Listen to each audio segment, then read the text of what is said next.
Hi students, welcome to learn with SRG.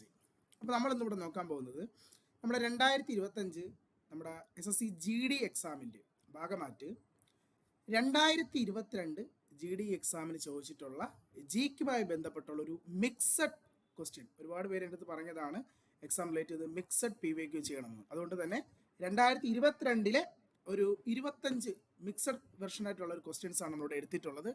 അതുമായി ബന്ധപ്പെട്ട് നമുക്ക് കാര്യങ്ങൾ ഇവിടെ എന്ത് ചെയ്യാം, ഡിസ്കസ് ചെയ്യാം. ഓക്കെ, നമുക്ക് ചോദ്യത്തിലോട്ട് പോയാലോ. നമ്മുടെ ഫസ്റ്റ് ചോദ്യം ഇതാണ്: Jagoi is a major style of which of the following forms of Indian classical dance? ഏത് ഇന്ത്യൻ ക്ലാസിക്കൽ ഡാൻസിൻ്റെ ഒരു മേജർ സ്റ്റൈലാണ് ജഗോയി എന്ന് പറയുന്ന സ്റ്റൈൽ? എന്നറിയോടാ ജഗോയി? ജഗോയി നമ്മുടെ മണിപ്പൂരിയാണ് കേട്ടാ. മണിപ്പൂരി ഡാൻസിൻ്റെ ഒരു വെർഷനാണ് ഏത്? ഈ ജഗോയി എന്ന് പറയുന്നത് കേട്ടാ. മണിപ്പൂരി ഡാൻസിൻ്റെ ഒരു സ്റ്റൈൽ ഓഫ് ഡാൻസ് ആണ് ഏത്? ജഗോയി. ഇത് 2-3 വട്ടം GDക്ക് അല്ലാതെ ഞാനിത് CGLനും കണ്ടിട്ടുണ്ട് ഈ ക്വസ്റ്റ്യൻ കേട്ടാ. സോ റിപ്പീറ്റഡ് ആയിട്ട് ഈ വർഷം ചോദിക്കാൻ ചാൻസ് ഉള്ള ഒരു ക്വസ്റ്റ്യൻ ആണ് ഇത്. 2022 GD എക്സാമിന് ചോദിച്ച ചോദ്യമാണ്. സോ ഈ വർഷം നമുക്ക് ചോദിക്കാൻ എന്തുണ്ട്, ഒരു ചാൻസ് ഉണ്ട്. സോ നോക്കി വയ്ക്കുക. ജഗോയി ഏത് ഡാൻസ് എന്ന് ചോദിച്ചാൽ മണിപ്പൂരി ഡാൻസിൻ്റെ ഒരു വെർഷൻ ഓഫ് സ്റ്റൈലാണ്. ഇനി നമ്മുടെ ക്ലാസിക്കൽ ഡാൻസുകൾ ആരൊക്കെയാണ്? നമ്മുടെ ക്ലാസിക്കൽ ഡാൻസ് ഏതൊക്കെയാണ്? അപ്പോൾ ഇതിൽ ഓപ്ഷൻ എ ഇതൊരു ക്ലാസിക്കൽ ഡാൻസ് ആണ് അല്ലേ. ഏത് സ്റ്റേറ്റിലാണ്? സാത്രിയ സ്റ്റേറ്റ് ആടാ, അസാം അല്ലേ, ആസാമിൻ്റെ. കഥക്കോ UP, ഒഡീഷ അല്ലേ. സോ ഇത് 4 ക്ലാസിക്കൽ ഡാൻസ് ആണ്. ഇനി ഏതൊക്കെയാണ് ക്ലാസിക്കൽ ഡാൻസ് പറഞ്ഞത്? നമ്മുടെ ഭരതനാട്യം അല്ലേ. ഭരതനാട്യം സ്റ്റേറ്റ് തമിഴ്നാട് അല്ലേ. ദെൻ നമ്മുടെ കേരളത്തിൽ 2 ഉണ്ടല്ലേ, കഥകളിയും പിന്നെ ഏതാ, കുച്ചിപ്പൊടിയും അല്ലേ. കഥകളിയും മോഹിനിയാട്ടവും കേരളം അല്ലേ. കഥകളിയും മോഹിനിയാട്ടവും ഏത്? കേരളം. കുച്ചിപ്പൊടി നമ്മുടെ ആന്ധ്രാപ്രദേശാണ് കുച്ചിപ്പൊടി അല്ലേ. ഇപ്പം എത്ര എണ്ണമായി? 8 എണ്ണമായി. ഇപ്പം ഏറ്റവും ലേറ്റസ്റ്റ് ഒന്നുകൂടി ക്ലാസിക്കൽ ഡാൻസിൽ വന്നിട്ടുണ്ടല്ലേ, നമ്മുടെ ചൗ അല്ലേ. ചൗ എവിടെ? വെസ്റ്റ് ബംഗാൾ ജാർഖണ്ഡിലേക്ക് ഒരു ക്ലാസിക്കൽ ഡാൻസ് ആണ് ഇത്, ചൗ. അങ്ങനെ 9 ക്ലാസിക്കൽ ഡാൻസ് ആണ് നിലവിൽ വരുന്നത്. ഏറ്റവും അവസാനം വന്നതാണ് ഇപ്പോൾ ആര്? ചൗ എന്ന് പറയുന്നത്. ഓക്കെ, സോ സ്റ്റേറ്റ് കൃത്യമായി പഠിക്കുക. ചൗ എവിടെയാണ്? വെസ്റ്റ് ബംഗാൾ. കുച്ചിപ്പൊടി എവിടെയാണ്? കുച്ചിപ്പൊടി ആന്ധ്രാപ്രദേശ്. കേരളത്തിൽ ആരൊക്കെ? മോഹിനിയാട്ടവും കഥകളി. ഭരതനാട്യം എവിടെയാണ്? തമിഴ്നാട്. സാത്രിയ ചോദിക്കാൻ ചാൻസ് ഉള്ള ക്വസ്റ്റ്യൻ ആണ്. സാത്രിയ എവിടെയാ? അസാം. കഥക്ക് എവിടെയാ? ഉത്തർപ്രദേശിലാണ് കഥക്ക്. ഒഡീസയിൽ ഒഡീസി. അതുപോലെ മണിപ്പൂര്. ആ മണിപ്പൂരി സ്റ്റൈലുമായി ബന്ധപ്പെട്ട് വരുന്ന ഒരു ഡാൻസ് ആണ് ഏത്? ജഗോയി എന്ന് പറയുന്ന ഒരു സ്റ്റൈല്. ഓക്കെ, ഇതിനടുത്ത് രണ്ടാമത്തെ ക്വസ്റ്റ്യൻ പോയാലോ. നമ്മുടെ രണ്ടാമത്തെ ചോദ്യം: which latitude line passes through the middle of India influence the climate of the country? അതായത് നമ്മുടെ ഇന്ത്യയിൽ കൂടെ കടന്നു പോകുന്ന ലാറ്റിറ്റ്യൂഡ്, അത് ഏതാണ്? ഇന്ത്യയിൽ കൂടെ കടന്നു പോകുന്ന ലാറ്റിറ്റ്യൂഡ് അത് നമ്മുടെ ട്രോപ്പിക് ഓഫ് ക്യാൻസർ ആണ് അല്ലേ. ഇന്ത്യയിൽ കൂടെ കടന്നു പോകും. നമ്മൾ ബേസിക് ക്ലാസ്സിൽ പഠിക്കുന്നതാണ്, ജിയോഗ്രഫിയുടെ ഫസ്റ്റ് ക്ലാസ് തന്നെ പഠിക്കുന്നതാണ്. ഇന്ത്യയിൽ കൂടെ കടന്നു പോകുന്ന ലാറ്റിറ്റ്യൂഡ് ആരെന്ന് ചോദിച്ചാൽ ആരാണ്? Tropic of cancer. എത്ര ഡിഗ്രി? 23.5 ഡിഗ്രി നോർത്ത് അല്ലെ. നമ്മുടെ 23 degree north tropic of cancer ആണ് ഇന്ത്യയിൽ കൂടെ കടന്നു പോകുന്ന ലാറ്റിറ്റ്യൂഡ്. അത് ഏതൊക്കെ സ്റ്റേറ്റിൽ കൂടെ കടന്നു പോകുന്ന, ഏതൊക്കെ സ്റ്റേറ്റാണ് ഈ ട്രോപ്പിക് ഓഫ് ക്യാൻസർ കടന്നു പോകുന്നത്? നമ്മുടെ സെൻട്രലിൽ വരുന്ന സ്റ്റേറ്റുകളാണ് അല്ലേ. ആരൊക്കെ? ഗുജറാത്ത്, രാജസ്ഥാൻ, മധ്യപ്രദേശ്, ഛത്തീസ്ഗഡ്, ജാർഖണ്ഡ്, വെസ്റ്റ് ബംഗാൾ, ത്രിപുര, മിസോറാം കേട്ടാ. 8 സ്റ്റേറ്റ് കേട്ടാ. ട്രോപ്പിക് ഓഫ് ക്യാൻസർ എത്ര സ്റ്റേറ്റ് കൂടെ കടന്നു പോകുന്നതെന്ന് ചോദിച്ചാൽ ഇന്ത്യയിലെ 8 സ്റ്റേറ്റിൽ കൂടെയാണ് കടന്നു പോകുന്നത്. ആരൊക്കെയെന്ന് ചോദിച്ചാൽ ഗുജറാത്ത്, രാജസ്ഥാൻ, മധ്യപ്രദേശ്, ഛത്തീസ്ഗഡ്, ജാർഖണ്ഡ്, വെസ്റ്റ് ബംഗാൾ, ത്രിപുര, മിസോറാം. ഇങ്ങനെ 8 സ്റ്റേറ്റിൽ കൂടെയാണ് ട്രോപ്പിക് ഓഫ് ക്യാൻസർ എന്ത് ചെയ്യുന്നത്? കടന്ന് പോകുന്നത്. 8 സ്റ്റേറ്റ്. ഓക്കെ, സോ വളരെ ഇമ്പോർട്ടൻ്റ് ആയി ചോദിക്കുന്ന ക്വസ്റ്റ്യൻ. അതുപോലെ തന്നെ ഇന്ത്യയിൽ കൂടെ കടന്നു പോകുന്ന ലാറ്റിറ്റ്യൂഡ് നിങ്ങൾ കണ്ടു, ആര്? Tropic of cancer. ഇന്ത്യയിൽ കൂടെ കടന്നു പോകുന്ന ലോണ്ടിറ്റ്യൂഡ് ആരാടാ? അത് 82.5 degree east IST, Indian standard time എന്ന് പറയും. ഇത് ഇമ്പോർട്ടൻ്റ് ആണ്, നോക്കി വെച്ചോ. ഇന്ത്യയിൽ കൂടെ കടന്നു പോകുന്ന ലോണ്ടിറ്റ്യൂഡ് ആരെന്ന് ചോദിച്ചാൽ, അല്ലെങ്കിൽ ടൈം സോൺ ആരെന്ന് ചോദിച്ചാൽ ആരാണ്? IST, Indian standard time. Degree എത്ര? 82.5 ഡിഗ്രി ഈസ്റ്റ് ആണ് IST, 82.5 ഡിഗ്രി ഈസ്റ്റ്. ഇതും ഏതൊക്കെ സ്റ്റേറ്റുകൾ കടന്നു പോകുന്ന ചോദിക്കും. ഇത് കടന്നു പോകുന്ന സ്റ്റേറ്റുകളെന്ന് ചോദിച്ചാൽ ഉത്തർപ്രദേശ്, മധ്യപ്രദേശ്, ഛത്തീസ്ഗഡ്, ഒഡീഷ, ആന്ധ്രാപ്രദേശ്. 5 സ്റ്റേറ്റ് കേട്ടോ. ഇന്ത്യൻ സ്റ്റാൻഡേർഡ് ടൈം 82.5 ഡിഗ്രി പോകണ എത്ര സ്റ്റേറ്റ്? 5. മറ്റേത് 8 സ്റ്റേറ്റ് കേട്ടോ. Tropic of cancer 8 state, Indian standard time 82 കടന്നു പോകുന്ന 5 സ്റ്റേറ്റ്. അതൊക്കെ 5: UP, MP, AP. Uttar Pradesh, Madhya Pradesh, Andhra Pradesh, Chhattisgarh, Odisha. 5 സ്റ്റേറ്റിൽ കൂടെയാണ് ആര് കടന്നു പോകുന്നത്? നമ്മുടെ IST, ഇന്ത്യൻ സ്റ്റാൻഡേർഡ് ടൈം കടന്നു പോകുന്നത്. ഇതൊരു ക്വസ്റ്റ്യൻ ചോദിക്കട്ടെ. ഈ ഒരു ടൈപ്പ് ക്വസ്റ്റ്യൻ GD എക്സാമിന് ചോദിക്കാൻ ചാൻസ് ഉള്ള ഒരു ക്വസ്റ്റ്യൻ ആണ്. ഒരു ഇമ്പോർട്ടൻറ്റ് ഭാഗമാണ് ഈ ഒരു ലാറ്റിറ്റ്യൂഡും ലോങ്ങിറ്റ്യൂഡും ഇന്ത്യയുടെ. ഓക്കെ, ഇത് 2022 GD എക്സാമിന് ചോദിച്ച ക്വസ്റ്റ്യൻ. നമ്മൾ ഇതിലെല്ലാം 2022 ക്വസ്റ്റ്യൻ തന്നെയാണ്. ഓക്കെ, അടുത്ത ക്വസ്റ്റിനോട്ട് പോയാലോ? അടുത്ത ചോദ്യം, when was the first complete census conducted in India? ഞാൻ നിങ്ങൾക്ക് സെൻസസുമായി ബന്ധപ്പെട്ട ഒരു വീഡിയോ ചെയ്തിട്ടുണ്ട്. എക്സാമിന് പോണതിന് മുമ്പ് കൃത്യമായി ആ വീഡിയോ കണ്ടിട്ട് പോവുക. കാരണം നിങ്ങൾക്ക് ലെക്കുണ്ട്, എന്തായാലും ഉറപ്പായിട്ടും സെൻസസിന്റെ ക്വസ്റ്റ്യൻ എക്സാമിന് ചോദിക്കും. അത് നിങ്ങൾക്ക് തന്നെ ചോദിക്കാൻ പ്രാർത്ഥിക്കുക. കാരണം ആ വീഡിയോ കണ്ടിട്ട് പോയാൽ മിനിമം നിങ്ങൾക്ക് ഒരു 90%, ഒരു 90% ക്വസ്റ്റ്യൻ എന്ത് ചെയ്യാൻ പറ്റും. സോ അതുകൊണ്ട് അവിടെ കണ്ടിട്ട് പോവുക. സോ നമ്മൾ ആ വീഡിയോയിൽ കണ്ടിട്ടുള്ളതാണ് ഇന്ത്യയിലെ ആദ്യത്തെ കംപ്ലീറ്റ് സെൻസസ് കണ്ടക്ട് ചെയ്ത വർഷം. ഏത് വർഷോടാ? 1881, 1881 ഇന്ത്യയിലെ ആദ്യത്തെ കംപ്ലീറ്റ് സെൻസസ്. സെൻസസ് എടുത്ത ഇന്ത്യയുടെ വൈസ്രോയി ആരാ? ലോർഡ് റിപ്പൺ അല്ലേ? അന്നത്തെ ബ്രിട്ടീഷ് വൈസ്രോയി ആയ റിപ്പൺ പ്രഭു ആണ് 1881 ഇന്ത്യയിലെ ആദ്യത്തെ കംപ്ലീറ്റ് സെൻസസ് എടുത്തത്. അതുപോലെ ഇന്ത്യയിലെ ആദ്യത്തെ സെൻസസ് എടുത്ത വർഷം ചോദിച്ചാൽ ഏതാ? ഫസ്റ്റായി സെൻസസ് എടുത്തത് അത് 1872 അല്ലേ? ഇന്ത്യയിൽ ആദ്യമായി സെൻസസ് എടുത്തത് 1872 അത് നമ്മുടെ അന്നത്തെ വൈസ്രോയ ലോർഡ് മേയോ ആണ്. പക്ഷെ അതൊരു എന്തല്ല, കംപ്ലീറ്റഡ് അല്ല. കംപ്ലീറ്റ് സെൻസസ് ചോദിച്ചാലാണ് ആര് കൊണ്ടുവന്ന? റിപ്പൺ എടുത്ത സെൻസസ്. എന്ത് സെൻസസ്? Complete census. ഏത് വർഷം? 1881 അല്ലേ? ലാസ്റ്റായി നമ്മൾ നോർമലി എത്ര വർഷം കൂടുമ്പോഴാണ് സെൻസ് എടുക്കുന്നത്? 10 വർഷങ്ങൾ കൂടുമ്പോഴാണ് സെൻസ് എടുക്കുന്നത് അല്ലേ? ഇപ്പൊ ലാസ്റ്റ് ഇന്ത്യയിൽ സെൻസസ് എടുത്തത് 2011. സോ നമ്മൾ പഠിക്കേണ്ടത് 2011 സെൻസസ് ആണ്. സോ അതിൻ്റെ ഒരു വീഡിയോ ഞാൻ ചെയ്തിട്ടുണ്ട്. സോ അത് കൃത്യമായി കാണുക. അത് നമുക്ക് ഉറപ്പായിട്ടും എന്ത് ചോദിക്കും? ഒരു question exam point of view എന്താണ് ചോദിക്കുന്നതാണ് കേട്ടോ. സോ അത് കാണുക. ഓക്കെ, ദെൻ അടുത്ത ചോദ്യം പോയാലോ? അടുത്ത ചോദ്യം, in which among the following state Arabica coffee grown in India? കോഫികളിൽ ഏറ്റവും പ്രധാനപ്പെട്ട ഒരു ടൈപ്പ് ഓഫ് കോഫിയാണ് ഈ അറബിക്ക കോഫി എന്ന് പറയുന്നത്. സോ അത് ഏത് സ്റ്റേറ്റിലാണ്? നമ്മുടെ ഇന്ത്യയിൽ ഏറ്റവും കൂടുതൽ കോഫി ഉണ്ടാക്കുന്ന സ്റ്റേറ്റ് ആരാ? അതിനാണ് ആൻസർ. ആര്? കർണാടക അല്ലേ? ഇന്ത്യയിൽ ഏറ്റവും കൂടുതൽ കോഫി പ്രൊഡ്യൂസ് ചെയ്യുന്ന സ്റ്റേറ്റ് ആരാണ്? കർണാടകയാണ്. ഈ കർണാടകയിൽ കൾട്ടിവേറ്റ് ചെയ്യുന്ന ഒരു പ്രധാനപ്പെട്ട ടൈപ്പ് ഓഫ് കോഫിയാണ് ഏത്? Arabica coffee. ഇത് നമ്മുടെ കർണാടകയിലെ കൂർഗ് റീജിയനിലാണ് ഇത് ധാരാളമായി കൾട്ടിവേറ്റ് ചെയ്യുന്നത് കേട്ടോ. ഏത് റീജിയനിലാണ്? കൂർഗിലാണ്. കർണാടകയുടെ കൂർഗ് റീജിയനിലാണ് ഈ പറയുന്ന അറബിക്ക കോഫി ധാരാളമായി എന്ത് ചെയ്യുന്നത്? കൾട്ടിവേറ്റ് ചെയ്യുന്നത്. സോ ആൻസർ ഏതാണ്? നമ്മുടെ കർണാടകയാണ്. അതിൽ ഏറ്റവും കൂടുതൽ കോഫി ഉണ്ടാക്കുന്ന സ്റ്റേറ്റ് ആരെന്നറിയാമെങ്കിൽ നമുക്ക് ഉത്തരമായി. ആരാണ്? കർണാടക ആണ്. ഓക്കെ, ദെൻ അടുത്ത ചോദ്യം, in badminton each game consist of how many points? Badminton, നമ്മൾ ബാഡ്മിന്റനുമായി ബന്ധപ്പെട്ട് പല ക്വസ്റ്റ്യൻസും കഴിഞ്ഞ തവണയൊക്കെ നമ്മൾ ചെയ്തിട്ടുണ്ട് അല്ലേ? ബാഡ്മിന്റൺ കപ്പുകൾ അല്ലേ? ഏതൊക്കെയാ? തോമസ് കപ്പ് അല്ലേ? Men's badminton Thomas Cup, women's badminton ഏത്? ഊബർ കപ്പ്, അതുപോലെ സുധർമാൻ കപ്പ് അല്ലേ? മിക്സഡ് ബാഡ്മിന്റൺ ടൂർണമെന്റ്, ഒരു മിക്സഡ് ബാഡ്മിന്റൺ ടൂർണമെന്റ് ആയിരുന്നത് സുധർമാൻ കപ്പ്. ഇതൊക്കെ നമ്മൾ ഡിസ്കസ് ചെയ്തതാണ് അല്ലേ? പിന്നെ അതുപോലെ ഇതിന്റെ ഡയമെൻഷൻ അല്ലേ? നമ്മൾ ബാഡ്മിന്റൺ കോർട്ടിന്റെ ഡയമെൻഷൻ ഒക്കെ പഠിച്ചതാണ്. വെറൈറ്റി ഇപ്പോൾ ഒരു ക്വസ്റ്റ്യൻ കാണുന്നു, ഒരു ബാഡ്മിന്റൺ ടൂർണമെന്റിൽ എത്ര പോയിന്റ് ആണ് ഗെയിം പോയിന്റ് എന്ന് പറയുന്നത്? ഫസ്റ്റ് ഓഫ് ഓൾ, ഒരു ബാഡ്മിന്റൺ ടൂർണമെന്റിൽ എത്ര സെറ്റ് ഉണ്ടെന്നറിയോ? ഒരു കളിയിൽ എത്ര സെറ്റ് ഉണ്ടെന്നറിയോ?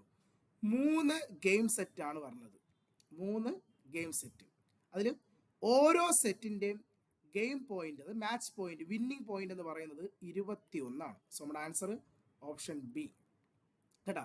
ഓരോ സെറ്റിലും 21 വിന്നിംഗ് പോയിന്റ്. 21 പോയിന്റ് ആണ് എന്ത് വിന്നിംഗ് പോയിന്റ്. എത്ര സെറ്റ് ഉണ്ട്? 3 സെറ്റ്. അതിൽ ഏറ്റവും കൂടുതൽ സെറ്റ് ജയിക്കുന്ന ആളാണ് വിന്നർ. സോ ആ മാച്ച് പോയിന്റ് എത്രയാണ്? 21 പോയിന്റ് ആണ്. സോ ആൻസർ ഓപ്ഷൻ ബി ആണ് ഉത്തരം. അതുപോലെ തന്നെ ഈ ബാഡ്മിൻ്റനിലെ 0 പോയിന്റ്, നമ്മുടെ ആദ്യത്തെ 0 പോയിന്റ് ഉണ്ടല്ലോ, അതിനൊരു പേരുണ്ട്. അത് എക്സാം ചോദിച്ചിട്ടുണ്ട്. ബാഡ്മിൻ്റനിൽ 0 പോയിന്റിന് അറിയപ്പെടുന്ന പേരെന്താണ്? ലവ് എന്നാണ് കേട്ടോ. നോർത്ത് വെച്ചോട്ട് ഇമ്പോർട്ടൻറ്റ് ക്വസ്റ്റ്യൻ ആണ്. In badminton 0 point is known as love, അല്ലെങ്കിൽ love is related to which sport എന്ന് ചോദിച്ചാൽ, ആ ലവ് എന്ന വാക്ക് ഏത് ഗെയിമുമായി ബന്ധപ്പെട്ടെന്ന് ചോദിച്ചാൽ നമുക്ക് പറയാം ബാഡ്മിൻ്റൻ എന്ന് പറയാം. ബാഡ്മിൻ്റൻ്റെ 0 പോയിന്റിനെ വിളിക്കുന്ന പേരാണ് ലവ് എന്ന് പറയുന്നത്. ഓക്കെ എടാ, ഓർത്ത് വെച്ചോട്ടോ. ലവ് എന്ന് പറഞ്ഞാൽ 0 കേട്ടാ. എത്ര ഗെയിം പോയിന്റ് വിന്നിംഗ് പോയിന്റ് എന്ന് പറഞ്ഞാൽ 21 പോയിന്റ് ആണ്. ഓക്കെ, അടുത്ത ക്വസ്റ്റിലോട്ട് പോയാലോ. നമ്മുടെ അടുത്ത ചോദ്യം, who was the first flag bearer for India in the Olympics? അല്ലേ, ദ ഒളിമ്പിക്സ് എന്നൊരു ചോദ്യം. ഒളിമ്പിക്സിനെ പറ്റിയൊക്കെ നമ്മളൊരു വീഡിയോ ചെയ്തിട്ടുണ്ടായിരുന്നു അല്ലേ. അതിൽ ഒളിമ്പിക്സ് ആരംഭിച്ച വർഷം, ഇന്ത്യയിലെ ഒളിമ്പിക്സിൻ്റെ പങ്കൊക്കെ നമ്മൾ കണ്ടിട്ടുണ്ട്. സോ ഇതൊരു വെറൈറ്റി ചോദ്യമാണല്ലേ. നമ്മുടെ ഇന്ത്യക്ക് വേണ്ടി ആദ്യമായി ഒളിമ്പിക്സിൽ നാഷണൽ ഫ്ലാഗ് ബെയർ ചെയ്തത് ആരാണ് കേട്ടോ. അത് ആക്ച്വലി ഒളിമ്പിക്സിൽ ആദ്യമായി, ഒളിമ്പിക്സ് ചരിത്രത്തിൽ ആദ്യമായി ഈ ഫ്ലാഗ് ബെയർ ചെയ്യുന്നത് 1920. അത് നോട്ട് ചെയ്യണം കേട്ടോ. ഏത് വർഷവും ചോദിക്കും. 1920 ആൻഡ്വെർപ്പ് ഒളിമ്പിക്സ്, ബെൽജിയത്തിലെ ആൻഡ്വെർപ്പ് ഒളിമ്പിക്സിൽ വെച്ചാണ് ആദ്യമായി ഈ ഒളിമ്പിക്സിന് ഫ്ലാഗ് എന്ത് ചെയ്യുന്നത്? ബെയർ ചെയ്യുന്നത് കേട്ടോ. 1920 കേട്ടോ. ആ 20 ഇന്ത്യക്ക് വേണ്ടി ഇന്ത്യയുടെ പതാക ബെയർ ചെയ്തത് ആരെന്നാണ്? അത് ഓപ്ഷൻ ഡി, പൂർമ ബാനർജി ആണ്. ആരാണ്? പൂർമ ബാനർജി. പൂർമ ബാനർജി ഒരു ഇന്ത്യൻ സ്പ്രിന്റർ ആണ് കേട്ടോ. ഒരു ഇന്ത്യൻ സ്പ്രിന്റർ ആണ് ആര്? പൂർമ ബാനർജി. പൂർമ ബാനർജിയാണ് ഇന്ത്യക്ക് വേണ്ടി ആദ്യമായി എന്താണ് ഫ്ലാഗ് ബെയർ ചെയ്തത്. ഏത്? 1900. വർഷം നോട്ട് ചെയ്തോ, ചോദിക്കും കേട്ടോ. ആദ്യമായി ഒളിമ്പിക്സിൽ ഫ്ലാഗ് ബെയർ ചെയ്ത വർഷം 1920. ഏത്? ആൻഡ്വെർപ്പ് ഒളിമ്പിക്സ്, ബെൽജിയത്തിലെ ആൻഡ്വെർപ്പ് ഒളിമ്പിക്സിൽ വെച്ചാണ് ആദ്യമായിട്ട് ഈ ഫ്ലാഗ് എന്ത് ചെയ്യുന്നത്? ബെയർ ചെയ്യുന്നത്. അത് ഇന്ത്യക്ക് വേണ്ടി സ്പിന്നർ താരമായ പൂർമ ബാനർജിയാണ് ഫ്ലാഗ് ബെയർ ചെയ്തത്. ഓക്കെ, നല്ലൊരു ചോദ്യം. ദെൻ അടുത്ത ക്വസ്റ്റിലോട്ട് പോയാലോ. അടുത്ത ചോദ്യം, the plan between 5-year plan and 6-year plan is known as dash. നമ്മുടെ എക്കണോമിക്സിൽ നിന്നൊരു ചോദ്യമാണ് അല്ലേ. എക്കണോമിക്സിലെ 5-year പ്ലാൻ വളരെ ഇമ്പോർട്ടൻ്റ് ആണ്. 5-year പ്ലാൻ എന്ന് പറയുന്നത് എക്കണോമിക്സിൽ പഠിച്ചിട്ട് പോകേണ്ട ഒരു ചാപ്റ്റർ ആണ്. നിങ്ങൾക്ക് ഉറപ്പായിട്ടും എക്സാമിന് 5-year പ്ലാനിൽ ചോദ്യം കാണും. അത് നിങ്ങൾക്ക് കിട്ടാൻ പ്രാർത്ഥിക്കുക കേട്ടോ.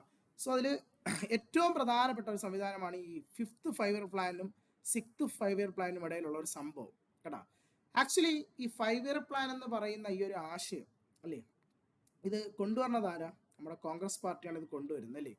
ഈ ഏത് വർഷമാണ് 5-year പ്ലാൻ കൊണ്ടുവരുന്നത്? ഫസ്റ്റ് 5-year പ്ലാൻ നടന്ന വർഷം എന്നറിയോ? ഫസ്റ്റ് 5-year പ്ലാൻ 1951 ആദ്യത്തെ 5-year പ്ലാന് കൊണ്ടുവന്നത്. ഏത് വർഷമാണ്? 1951. ഓക്കെ, 5 വർഷം കൂടുമ്പോഴാണ് എന്ത് പറഞ്ഞതാണ്? 5-year plan. 5 വർഷം അല്ലേ. സോ ഫസ്റ്റ് 5-year പ്ലാൻ 1951 മുതൽ 56 വരെ. അങ്ങനെ ഓരോ 5 വർഷം കഴിയുമ്പോൾ 2, 3, 4, 5, അങ്ങനെ 5 എത്തുന്ന സമയത്ത്, ഈ 5ാമത്തെ 5-year പ്ലാൻ വരുന്ന സമയത്താണ് നമ്മുടെ കോൺഗ്രസ് പാർട്ടി അധികാരത്തിൽ നിന്ന് മാറി 1978 നമ്മുടെ ജനതാ പാർട്ടി അധികാരത്തിൽ വരുന്നത് കേട്ടോ. അങ്ങനെ ജനതാ പാർട്ടി 5-year പ്ലാൻ എന്ത് ചെയ്യും? നിരോധിക്കുകയും അവർ പുതിയൊരു പ്ലാൻ കൊണ്ടുവരും. അതാണ് റോളിംഗ് പ്ലാൻ എന്ന് പറയും. സോ നമ്മുടെ ഈ ആൻസർ അതാണ്, റോളിംഗ് പ്ലാൻ ആണ് ഉത്തരം, ഓപ്ഷൻ സി. സോ റോളിംഗ് പ്ലാനിൽ കൊണ്ടുവന്ന ആരും ചോദിച്ചാൽ ഏത് പാർട്ടിയാ? ജനതാ പാർട്ടി. അന്നത്തെ പ്രൈം മിനിസ്റ്റർ ആരാ? നമ്മുടെ മൊറാർജി ദേശായി. നമ്മുടെ മൊറാർജി ദേശായി ആയിരുന്നു ആ സമയത്തെ പ്രൈം മിനിസ്റ്റർ. അദ്ദേഹമാണ് ഈ റോളിംഗ് പ്ലാൻ എന്ന സംവിധാനം കൊണ്ടുവന്നത്. 1978 മുതൽ 1980 വരെയാണ് റോളിംഗ് പ്ലാനിൻ്റെ കാലഘട്ടം ചേട്ടാ. ഇനി അടുത്ത എക്സാം ചോദിക്കണം അതായിരിക്കും. റോളിംഗ് പ്ലാനിൻ്റെ കാലഘട്ടം ഏതാണ്? 1978 മുതൽ 1980 വരെയാണ് കേട്ടോ. സോ നമ്മുടെ 77 വരെയായിരുന്നു 5th 5-year plan. 5th 5-year plan 77. ആ 77 എന്ത് നമ്മുടെ ജനതാ പാർട്ടി എന്ത് നിരോധിക്കുന്നു? 5-year plan നിരോധിക്കുന്നു. 78 അവരൊരു പുതിയൊരു പ്ലാൻ കൊണ്ടുവരുന്നതാണ് റോളിംഗ് പ്ലാൻ. 78 മുതൽ 80 വരെ. 80 വീണ്ടും നമ്മുടെ കോൺഗ്രസ് പാർട്ടി ഇന്ദിരാഗാന്ധി അധികാരത്തിൽ വീണ്ടും വരികയും വീണ്ടും അവർ എന്ത് കൊണ്ടുവരും? 5 ഇയർ പ്ലാൻ. അങ്ങനെയാണ് 6th 5 1980 6th 5 ഇയർ പ്ലാൻ വീണ്ടും പറഞ്ഞത് കേട്ടോ. അതിൻ്റെ ഇടയിൽ ഈ ജനതാ പാർട്ടി ഭരിച്ച സമയത്താണ് 5 ഇയർ പ്ലാൻ എന്നൊരു കോൺസെപ്റ്റ് എടുത്ത് മാറ്റി അവർ റോളിംഗ് പ്ലാൻ എന്നൊരു കോൺസെപ്റ്റ് കൊണ്ടുവന്നത് കേട്ടോ. ഏത് വർഷം തൊട്ട് ഏത് വർഷം വരെ? 1978 മുതൽ 1980 വരെ. ഒരു ഇമ്പോർട്ടൻ്റ് ആണ്, വർഷം ചോദിക്കും. റോളിംഗ് പ്ലാനിൻ്റെ ടൈം പീരീഡ് ചോദിക്കും. 1978 മുതൽ 1980 വരെ. ആരാ സമയത്ത് പ്രൈം മിനിസ്റ്റർ? മൊറാർജി ദേശായി. ഏത് പാർട്ടി? ജനതാ പാർട്ടിയാണ്. ഓക്കെ.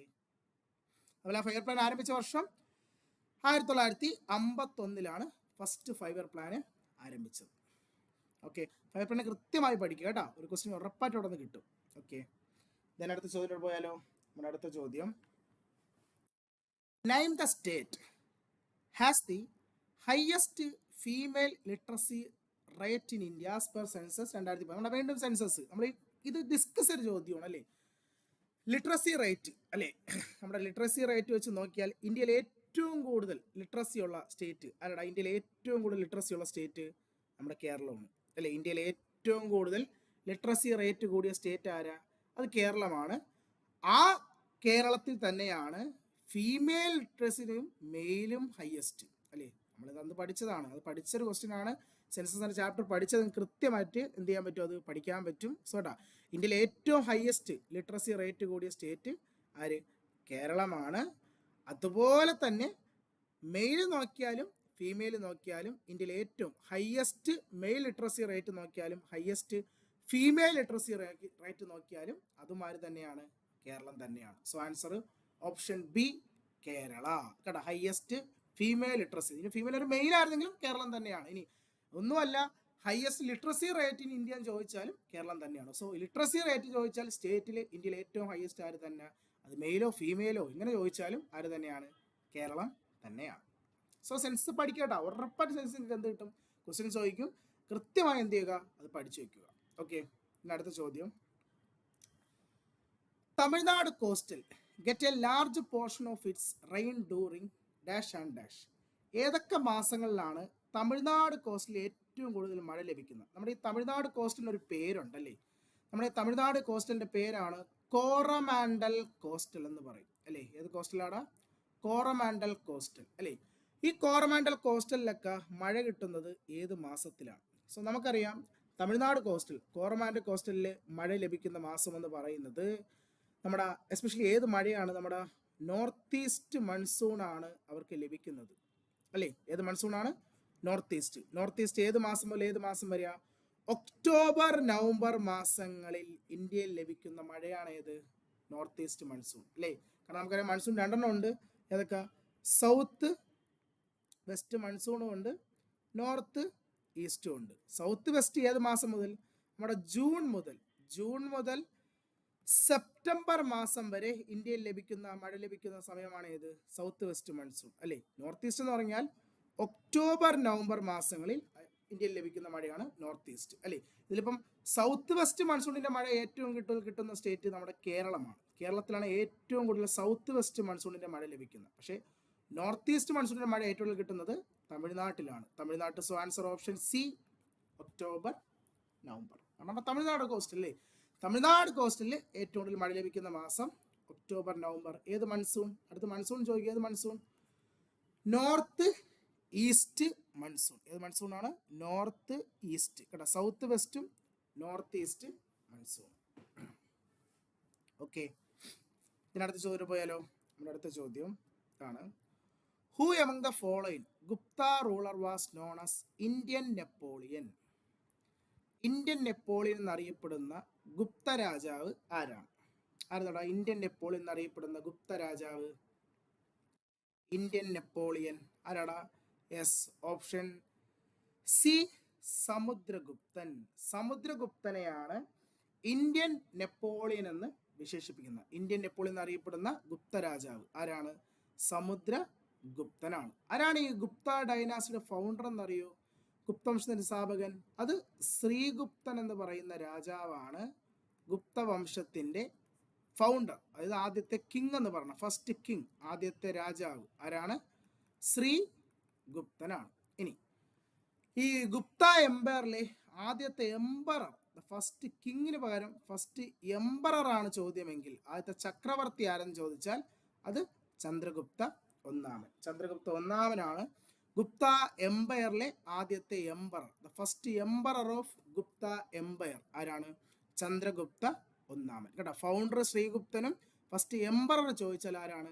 ചന്ദ്രഗുപ്ത ഒന്നാമനുമാണ്. ഇനി നമ്മുടെ ചന്ദ്രഗുപ്ത രണ്ടാമനില്ലേ, ചന്ദ്രഗുപ്ത രണ്ടാമൻ, ഇദ്ദേഹത്തെ നമ്മൾ വിളിക്കുന്ന പേരാണ് നമ്മുടെ വിക്രമാദിത്യൻ അല്ലേ. നമ്മുടെ വിക്രമാദിത്യ രാജാവ് അല്ലേ, നമ്മുടെ വിക്രമാദിത്യൻ അഥവാ ചന്ദ്രഗുപ്ത രണ്ടാമൻ. ചന്ദ്രഗുപ്ത രണ്ടാമനെ വിശേഷിച്ച പേരാണ് നമ്മുടെ വിക്രമാദിത്യ രാജാവ് അല്ലേ, വിക്രമാദിത്യൻ അഥവാ ചോദിക്കും കേട്ടാ. Who is Vikramaditya? ആര്? ചന്ദ്രഗുപ്ത സെക്കൻഡ്. അതുപോലെ കുമാരഗുപ്തന് നമുക്കൊരു ക്വസ്റ്റ്യൻ ഉണ്ട് അല്ലേ, ഗുപ്തവംശത്തിലെ കുമാരഗുപ്തൻ. ഹി ബിൽഡ് നളന്ദ അല്ലേ, നമ്മുടെ നളന്ദ യൂണിവേഴ്സിറ്റി കെട്ടിയത്. അതും ഇടയ്ക്കിടയ്ക്ക് റിപ്പീറ്റഡ് ചോദിക്കുന്ന ക്വസ്റ്റ്യൻ ആണ്. Who build Nalanda? ഏത് ഗുപ്ത രാജാവാണ് നളന്ദ കെട്ടിയത്? ആര്?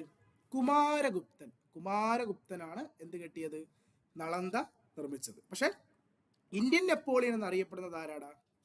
അത് സമുദ്രഗുപ്തനാണ്. സമുദ്രഗുപ്തനാണ് ഇന്ത്യൻ നെപ്പോളിയൻ എന്ന് അറിയപ്പെടുന്നത്. ഈ സമുദ്രഗുപ്തന്റെ അച്ചീവ്മെന്റുകൾ, അദ്ദേഹം ചെയ്ത കാര്യങ്ങളെ പറ്റി ഇന്ത്യയിലെ ഒരു സ്ഥലത്ത് ഒരു അയൺ പില്ലർ ചെയ്തു വെച്ചിട്ടുണ്ട് കേട്ടോ. ഏത് അയൺ പില്ലറിലാണ് ഈ സമുദ്രഗുപ്തന്റെ അച്ചീവ്മെന്റിനെ പറ്റി പറയുന്നതെന്ന് അറിയോ?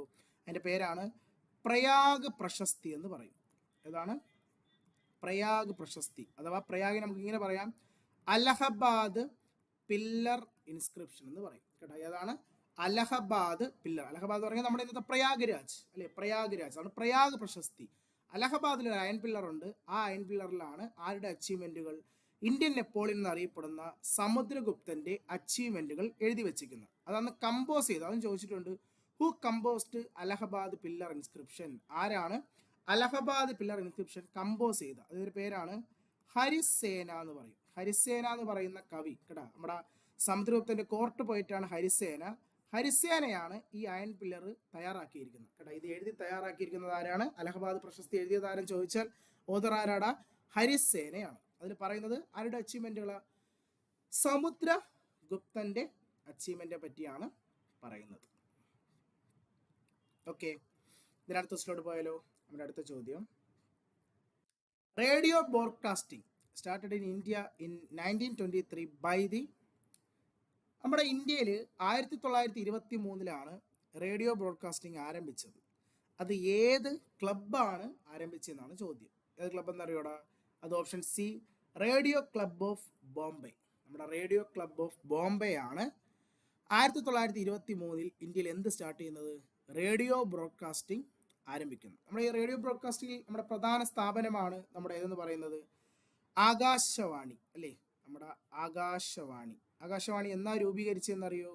1957 ആകാശവാണി രൂപീകരിച്ചത്. പക്ഷെ ഈ ആകാശവാണിക്ക് മുമ്പൊരു പേരുണ്ടായിരുന്നു. ആകാശവാണി ശരിക്കും പേര് മാറി വന്നൊരു ഇതാണ് കേട്ടോ. ആകാശവാണി മുമ്പത്തെ പേരാണ് ഓൾ ഇന്ത്യ റേഡിയോ എന്ന് പറയും. Air all India radio. All India radio രൂപീകരിച്ചത് 1936 1936 രൂപീകരിച്ചത്. 37 നിലവിൽ വന്നു. അങ്ങനെ രണ്ടിൽ ചോദിക്കാം കേട്ടോ. ഓൾ ഇന്ത്യ റേഡിയോ ഫോം ചെയ്ത വർഷം, ഫൗണ്ടഡ് ഏത് വർഷം? 1936. എക്സിറ്റ് ഏത് വർഷമാണ് നിലവിൽ വന്നതെന്ന് ചോദിച്ചാൽ 1937 ഇത് നിലവിൽ വന്നത് കേട്ടോ. ഈ ഓൾ ഇന്ത്യ റേഡിയോ 1957, അത് 20 വർഷങ്ങൾക്ക് ശേഷം 57 ആകാശവാണി എന്ന പേരിലേക്ക് എന്ത് ചെയ്യുന്നു? റീനെയിം ചെയ്യുന്നു കേട്ടോ. ആകാശവാണി എന്ന പേര് ലഭിച്ചത് 1957. അത് ഓൾ ഇന്ത്യ റേഡിയോ നിലവിൽ വന്നത് എപ്പോഴാണ്? അതിനും 20 വർഷം മുമ്പ് 1937 അത് നിലവിൽ വരുന്നത് കേട്ടോ. പക്ഷെ അത് ഫൗണ്ട് ചെയ്ത വർഷം 36 രൂപീകരിച്ചു, 37 നിലവിൽ വന്നു. ഏത്? All India radio. നല്ലൊരു ചോദ്യം കേട്ടോ, നല്ലൊരു ക്വസ്റ്റ്യൻ ആയിരുന്നത്.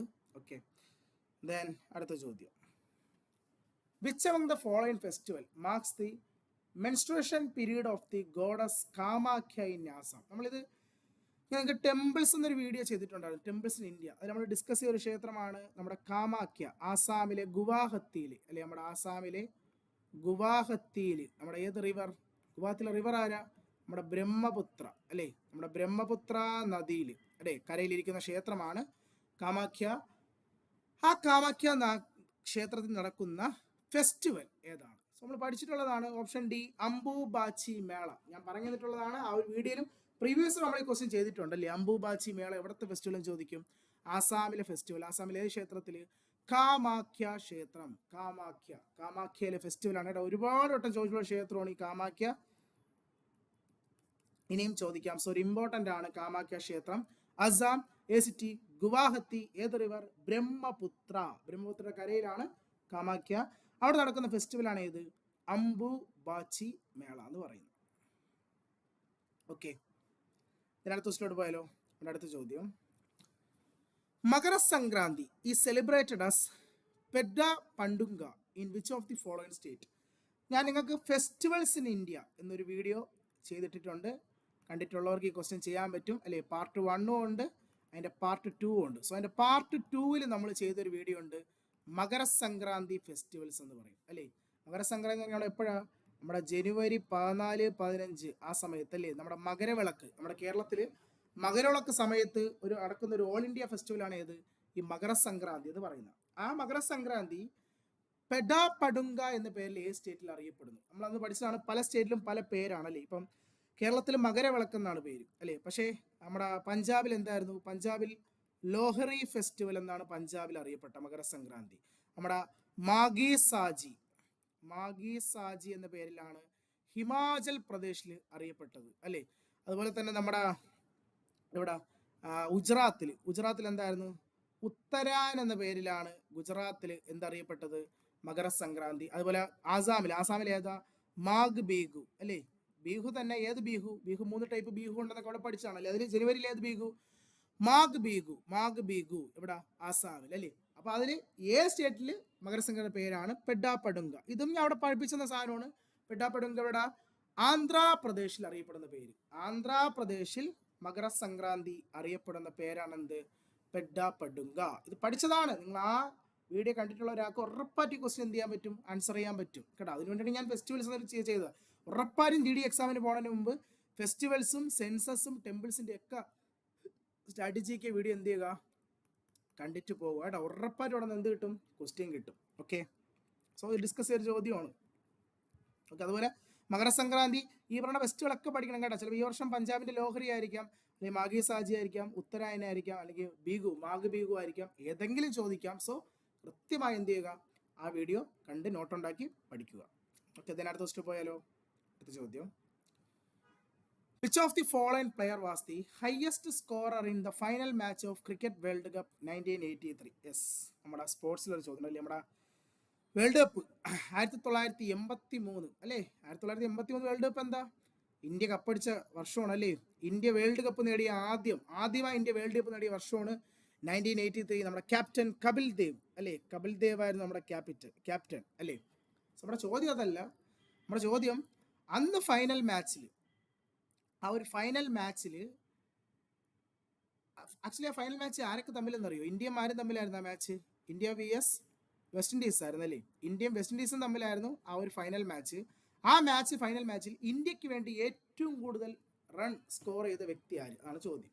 സോ ഫൈനലിൽ ഇന്ത്യക്ക് വേണ്ടി ഏറ്റവും കൂടുതൽ റൺ സ്കോർ ചെയ്ത വ്യക്തി നമ്മുടെ ശ്രീകാന്ത്, നമ്മുടെ കൃഷ്ണമാചാരി ശ്രീകാന്ത് അല്ലേ. നമ്മുടെ ഒരുപാട് കണ്ടിട്ടുള്ള ഒരു വ്യക്തിയാണല്ലേ. 1983 ഫിലിംസ് ഒക്കെ ഇറങ്ങിയതാണ്. സോ നമ്മുടെ കൃഷ്ണമാചാരി ശ്രീകാന്ത് ആണ് ഫൈനൽ മാച്ചിൽ ഇന്ത്യക്ക് ഏറ്റവും കൂടുതൽ എന്ത് നേടിത്തന്നത്? റൺ സ്കോർ ചെയ്ത വ്യക്തി എന്ന് പറയുന്നത്. ആ ഫൈനൽ നമ്മുടെ ഓപ്പോസിറ്റ് ആരായിരുന്നു? വെസ്റ്റ് ഇൻഡീസ് ആയിരുന്നു അല്ലേ. വെസ്റ്റ് ഇൻഡീസിനെ പരാജയപ്പെടുത്തിയാണ് 1983 നമ്മുടെ കപിൽ ദേവ് ഇന്ത്യക്ക് വേണ്ടി എന്ത് നേടിത്തരുന്നത്? വേൾഡ് കപ്പ് നേടിത്തരുന്നത്. ഇന്ത്യ ചരിത്രത്തിൽ 2 വട്ടമാണ് ലോക വേൾഡ് കപ്പ് നേടിയത് അല്ലേ. അത് 1 ഡേ വേൾഡ് കപ്പ്. ഒന്ന് 83-ലും പിന്നെ നമ്മുടെ 2011-ലും അല്ലേ. നമ്മുടെ ഇന്ത്യയിൽ വെച്ച് നടന്ന വേൾഡ് കപ്പ് അല്ലേ. ഇന്ത്യ vs ആരായിരുന്നു ഫൈനല്? ശ്രീലങ്കയായിരുന്നു അല്ലെ. ഇന്ത്യ ശ്രീലങ്കയും തമ്മിൽ ആയിരുന്നു. അതിൽ ഇന്ത്യ എന്ത് ചെയ്തു? കപ്പടിക്കുകയും ദെൻ അത് ഏറ്റവും പ്രത്യേകത എന്ന് വെച്ചാൽ ആരാ നമ്മുടെ ക്യാപ്റ്റൻ 2011? നമ്മുടെ MS ധോണിയാണ് അല്ലേ. നമ്മുടെ MS ധോണി ആയിരുന്നു അതിൽ ക്യാപ്റ്റൻ 2021. അങ്ങനെ 2 തവണയാണ് ഇന്ത്യ 1 ഡേ വേൾഡ് കപ്പ് നേടിയിട്ടുള്ളത്. 1983-ലും 2011-ലുമാണ് ഇന്ത്യ വേൾഡ് ലോകകപ്പ് നേടിയത്. ഓക്കെ, നല്ലൊരു ചോദ്യം കേട്ടോ, നല്ലൊരു ചോദ്യം. അടുത്ത ചോദ്യത്തിലോട്ട് പോയാലോ. Okay, which vitamin is also known as thiamine? നമ്മുടെ ബയോളജിയിൽ നിന്ന് ചോദിച്ചൊരു ചോദ്യം അല്ലേ. വിറ്റാമിൻസ് അല്ലേ. ഏത് വിറ്റാമിൻ്റെ പേരാണ് തയാമിൻ എന്ന് പറയുന്നത്? തയാമിൻ ഏതാടാ? തയാമിൻ നമ്മുടെ B1 ആണ് അല്ലേ? Yes, correct. ഫസ്റ്റ് B1 അല്ലേ? നമുക്ക് ഈ വൈറ്റമിൻ ബി തന്നെ കുറേ ഉണ്ടല്ലേ. B1, B2, B3, B5 അല്ലെ, B6, B7, B9, B12 അങ്ങനെ അത്രയും വിറ്റാമിനുള്ള ഒരു എന്താണ് വൈറ്റമിനാണ് ബി സീരീസ് എന്ന് പറയുന്നത്. അതിൽ B1ൻ്റെ പേരാണ് എന്ത്? തയാമിൻ. B2 B2ൻ്റെ പേര് എന്താടാ? B2ൻ്റെ പേര് റൈബോഫ്ലാവിൻ. റൈബോഫ്ലാവിൻ B2 അല്ലേ? അതുപോലെ B3 ഉണ്ട്. B3യുടെ പേരറിയോ? B3യുടെ പേരാണ് നിയാസിൻ. നയാസിൻ അല്ലെങ്കിൽ നിക്കോട്ടാനിക് ആസിഡ് എന്ന് പറയും. നയാസിൻ B3 കേട്ടോ. ദെൻ B5 നമ്മുടെ പാൻറ്റോത്താനിക് ആസിഡാണ്. പാൻറ്റോത്താനിക് ആസിഡ് ആണ് B5. B6 വരുമ്പോൾ പൈറഡോക്സിൻ ആണ്. പൈറഡോക്സൽ ആണ് B6. B7 ബയോട്ടിൻ ആണ് B7. B9 ഫോളിക് ആസിഡ് ആണ് B9. അറ്റ് ലാസ്റ്റ് B12 ഒന്നുകൂടെ ഉണ്ടല്ലേ, B12 ഏതാടാ? കൊബാലമീൻ ആണ് B12. ഇത് നോക്കി വെച്ചോ.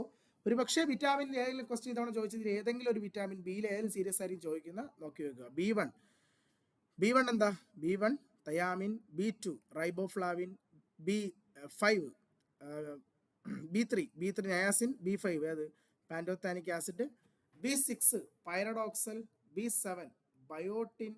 B9 folic acid. B12 cobalamin ആണ് B12 എന്ന് പറയുന്നത്. ഓക്കെ, അടുത്ത ക്വസ്റ്റിനോട് പോയാലോ? നമ്മുടെ അടുത്ത ചോദ്യം, after independence India launched it's first 5-year plan in. നമ്മൾ ഡിസ്കസ് ചോദ്യമാണ്. ആദ്യത്തെ 5-year പ്ലാന് നടന്ന വർഷം ഏത് വർഷമാണ്? 1951 അല്ലെ? 1951 മുതൽ 1956 വരെ അല്ലെ? 51 to 56 ആദ്യത്തെ 5-year പ്ലാൻ എന്ന് പറയുന്നത് അല്ലെ? നമ്മുടെ ഫസ്റ്റ് 5-year പ്ലാൻ നടന്ന വർഷം ഏതാ? 1951 മുതൽ 56 വരെ അല്ലെ? അത് എന്തിനെ ബേസ് ചെയ്ത് വന്ന ഇതായിരുന്നു? ഇതിനെ എയിം ചെയ്തായിരുന്നു? നമ്മുടെ അഗ്രികൾച്ചർ സെക്ടർ അല്ലെ? നമ്മുടെ അഗ്രികൾച്ചർ സെക്ടറിനെ കേട്ടാ ചോദിക്കും കേട്ടാ. ഫസ്റ്റ് 5-year പ്ലാൻ എന്തിനെ ലക്ഷ്യമാക്കി പുറത്തിറങ്ങിയ 5-year പ്ലാൻ ആണ്? അഗ്രികൾച്ചർ സെക്ടറിൽ കേട്ടോ. അതായത് പ്രൈമറി സെക്ടർ. അഗ്രികൾച്ചർ എന്ന് പറഞ്ഞാൽ എന്താ? Primary sector. അഗ്രികൾച്ചർ സെക്ടറിന്റെ ഉന്നമനത്തിന് വേണ്ടി കൊണ്ടുവന്ന 5-year പ്ലാൻ ആണ് ഫസ്റ്റ് 5-year പ്ലാൻ. നമുക്ക് 5-year പ്ലാൻ ഒരു പേരുണ്ട്. ഫസ്റ്റ് 5-year പ്ലാൻ വിളിക്കുന്ന പേരാണ് ഹറോൾഡ് ഡോമർ എന്ന് പറയും. ഹറോൾഡ് ഡോമർ കേട്ടോ. ഫസ്റ്റ് 5-year പ്ലാന്റെ പേരാ. ഫസ്റ്റ് 5-year പ്ലാനാണ് ചോദിക്കാം. ഹറോൾഡ് ഡോമർ ഏത് 5-year പ്ലാൻ ആണ്? ഫസ്റ്റ് 5-year പ്ലാന്റെ പേരാണ് എന്ത്? Harold Domar. എന്തിനെയായിരുന്നു ലക്ഷ്യം വെച്ചത്? അഗ്രികൾച്ചർ സെക്ടറിന് വേണ്ടിയിട്ടാണ് നമ്മുടെ 1951 മുതൽ 56 വരെയുള്ള ഫസ്റ്റ് 5-year പ്ലാൻ. അപ്പോൾ ഈ ഒരു കാലഘട്ടത്തിൽ ഈ ഫസ്റ്റ് 5-year പ്ലാൻ സമയത്താണ് നമ്മുടെ ഈ ഡാമുകൾ, നമ്മുടെ ബക്രാനങ്കൽ, അതുപോലെ ഹിരാഗുഡ്, ദാമോദർ വാലി പ്രോജക്റ്റ്, ഇങ്ങനത്തെ വലിയ വലിയ ഡാമുകളും നമ്മുടെ മൾട്ടി പർപ്പസ് പ്രോജക്റ്റുകളൊക്കെ ധാരാളം കെട്ടിയത് ഏത് സമയത്താണ്? ഫസ്റ്റ് 5-year പ്ലാന്റെ സമയത്താണ്. കാരണം ഈ ഡാമും നമ്മുടെ ഈ എന്താണ് മൾട്ടി പർപ്പസ് പ്രോജക്റ്റ് ഒക്കെ കൃഷിക്ക് ഏറ്റവും അനുയോജ്യം ആവശ്യമായിട്ടുള്ള സാധനങ്ങളാണല്ലോ. സോ കൃഷിയെ എന്താണ് എയിം ചെയ്ത്, കൃഷിയെ ഗ്രോത്തിന് വേണ്ടി എയിം ചെയ്ത ഒരു 5-year പ്ലാൻ ആണ് ഫസ്റ്റ് 5-year പ്ലാൻ എന്ന് പറയുന്നത്. അതുപോലെ രണ്ടാമത്തെ 5-year പ്ലാൻ 56 to 61 1956 മുതൽ 61 വരെയാണ് രണ്ടാമത്തെ 5-year പ്ലാൻ. ഇത് എന്തിനാണ് എയിം ചെയ്യുന്നത് വെച്ചാൽ ഇൻഡസ്ട്രിയൽ ആയിരുന്നു. ഇൻഡസ്ട്രി കേട്ടോ. ആദ്യത്തത് അഗ്രികൾച്ചറും രണ്ടാമത്തത് വ്യവസായത്തെ കേട്ടോ. വ്യവസായ ഇതാണ് ഗ്രോത്തിന് വേണ്ടി. ഇൻഡസ്ട്രി ഇതിന് വേണ്ടിയാണ് സെക്കൻഡ് 5-year പ്ലാൻ വന്നത്. ആ പ്ലാന്റെ പേര് സെക്കൻഡ് 5-year പ്ലാൻ ഒരു പേരുണ്ട്. പേരാണ് മഹലനോബിസ് മോഡൽ എന്ന് പറയും കേട്ടോ. ആദ്യത്തെ ഹറോൾഡ് ഡോമർ, രണ്ടാമത്തെ മഹലനോബിസ് മോഡൽ കേട്ടോ. ഇമ്പോർട്ടൻ്റ് ആണ്. First 5-year plan Harold Domar, second 5-year plan ഏതാണ്? മഹലനോബിസ് കേട്ടോ. 51 to 56 ഫസ്റ്റ്, 56 to 61 ഏതാണ്? സെക്കൻഡ്. ഇനി നമ്മുടെ ഈ 5-year പ്ലാനുകൾ കൊണ്ടുവരാൻ വേണ്ടി, അല്ലെങ്കിൽ ഈ 5-year പ്ലാൻ തുടങ്ങുന്നതിന് വേണ്ടി നമ്മുടെ ഇന്ത്യയിൽ ഒരു പ്രധാനപ്പെട്ട കമ്മീഷൻ എന്ത് ചെയ്തിട്ടുണ്ട്? രൂപീകരിച്ചിട്ടുണ്ട്. ഏത് കമ്മീഷനാണ് ഇന്ത്യയിൽ 5-year പ്ലാൻ നടപ്പിലാക്കുന്നത്? ആര്? അത് 1950 വന്ന പ്ലാനിംഗ് കമ്മീഷനാണ് അല്ലേ? ഒരു ഇമ്പോർട്ടൻറ്റ് ക്വസ്റ്റ്യൻ ആണ്, ചോദിക്കും. പ്ലാനിംഗ് കമ്മീഷൻ രൂപീകരിച്ച വർഷം ഏതാണ്? പ്ലാനിംഗ് കമ്മീഷൻ 1950 പ്ലാനിംഗ് കമ്മീഷൻ രൂപീകരിച്ചത്. ഇമ്പോർട്ടൻ്റ് ആണ്. പ്ലാനിംഗ് കമ്മീഷൻ രൂപീകരിച്ച വർഷമാണ് 1950 പ്ലാനിംഗ് കമ്മീഷൻ രൂപീകരിച്ചത്. ഈ പ്ലാനിംഗ് കമ്മീഷൻ്റെ എന്താണ് അഭിപ്രായ പ്രകാരമാണ് ഇന്ത്യയിൽ എന്ത് വരുന്നത്, 5 ഇയർ പ്ലാൻ വരുന്നത്. അതുപോലെ ഈ പ്ലാനിംഗ് കമ്മീഷൻ ചെയർമാൻ ആരെന്നറിയോ? പ്ലാനിംഗ് കമ്മീഷൻ്റെ ചെയർമാൻ എന്ന് പറഞ്ഞാൽ ഇന്ത്യൻ പ്രൈം മിനിസ്റ്ററാണ്. ഇന്ത്യയുടെ പ്രധാനമന്ത്രികളാണ് ആരുടെ പ്ലാനിംഗ് കമ്മീഷൻ്റെ ചെയർമാൻ എന്ന് പറയുന്നത്. So who was the first chairman of planning commission? Planning കമ്മീഷൻ്റെ ആദ്യത്തെ ചെയർമാൻ ആരാ? നമ്മുടെ ഫസ്റ്റ് പ്രൈം മിനിസ്റ്റർ ആര്?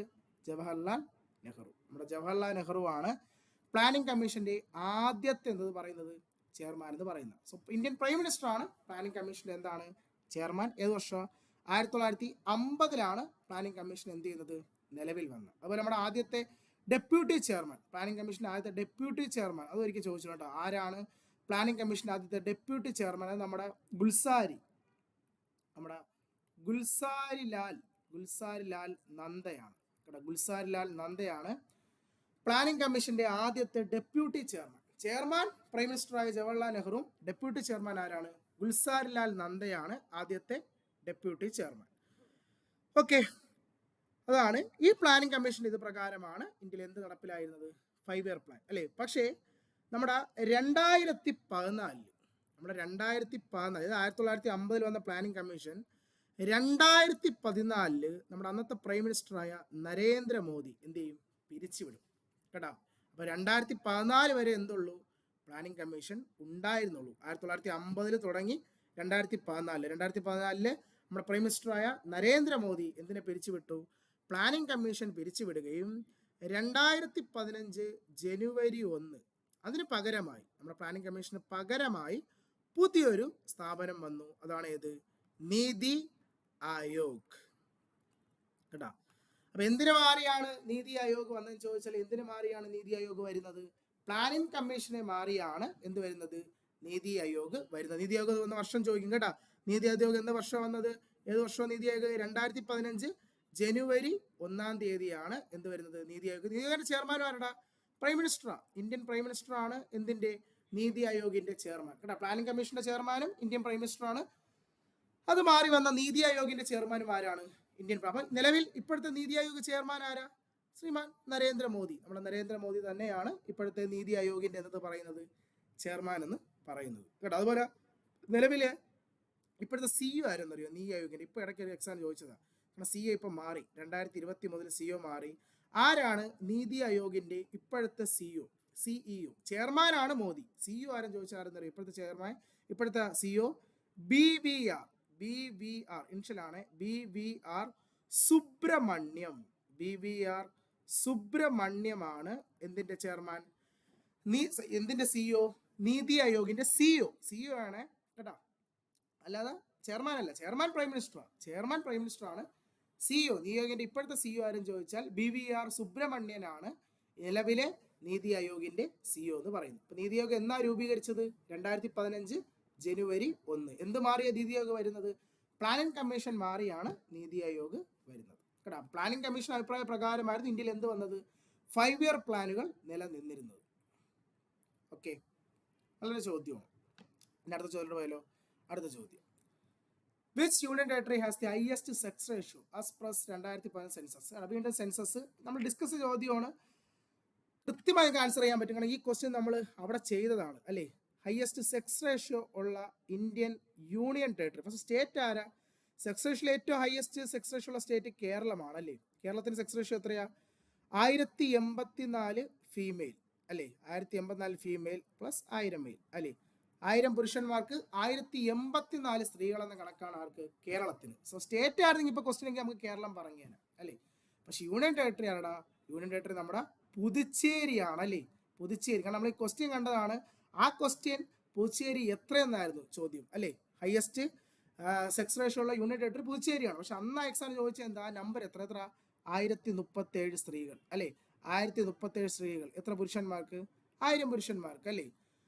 1000 പുരുഷന്മാർക്ക് 1037 സ്ത്രീകൾ എന്ന കണക്കിലാണ് പുതുച്ചേരി വരുന്നത്. സോ പുതുച്ചേരിയാണ് സെക്സ് റേഷ്യോയിൽ ഏറ്റവും ഹയസ്റ്റ് യൂണിയൻ ടെറിട്ടറി. സ്റ്റേറ്റ് ചോദിച്ചാൽ 1024 എന്താണ് സ്ത്രീകൾ അടങ്ങുന്ന എന്താണ് കേരളമാണ് സെക്സ് റേഷ്യോയിൽ ഏറ്റവും ഹയസ്റ്റ്.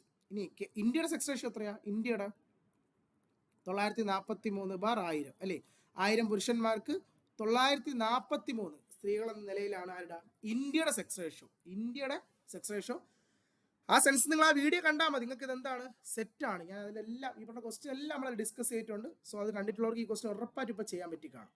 ഓക്കെ, അടുത്ത സ്റ്റോറിയല്ലോ. അടുത്ത ചോദ്യം, dash is celebrated as Gujarati new year in India.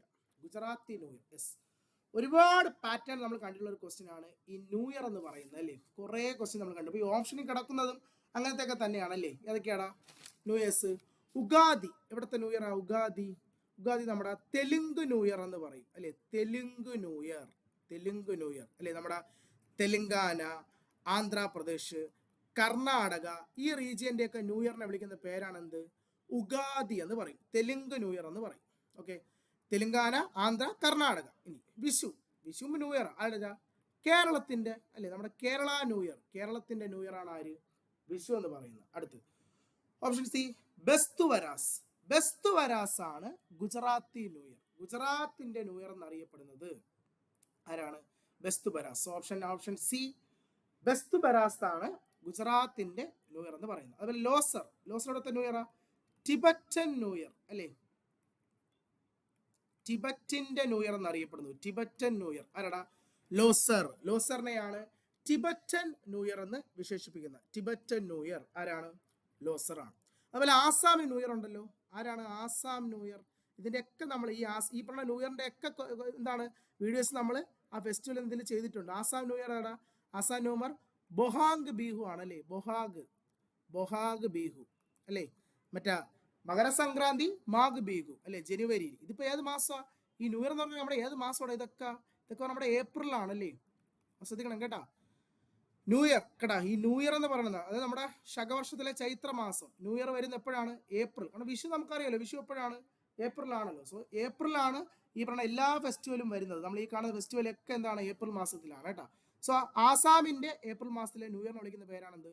ബൊഹാഗ് Bihu. അതുപോലെ പഞ്ചാബ് ആണെങ്കിലോ, പഞ്ചാബ് പഠിച്ചിട്ടുണ്ട്. പഞ്ചാബിന്റെ ന്യൂ ഇയർ അല്ലെങ്കിൽ സിഖ് ന്യൂ ഇയർ ആരാടാ? ബൈശാഖി അല്ലേ. ബൈശാഖി ഫെസ്റ്റിവൽ അല്ലേ, പഞ്ചാബ് ന്യൂ ഇയർ അഥവാ സിഖ് ന്യൂ ഇയർ. അതുപോലെ ബംഗാളി ന്യൂ ഇയർ ഉണ്ട് കേട്ടോ. ബംഗാളി ന്യൂ ഇയറിന്റെ പേരാണ് പൊയില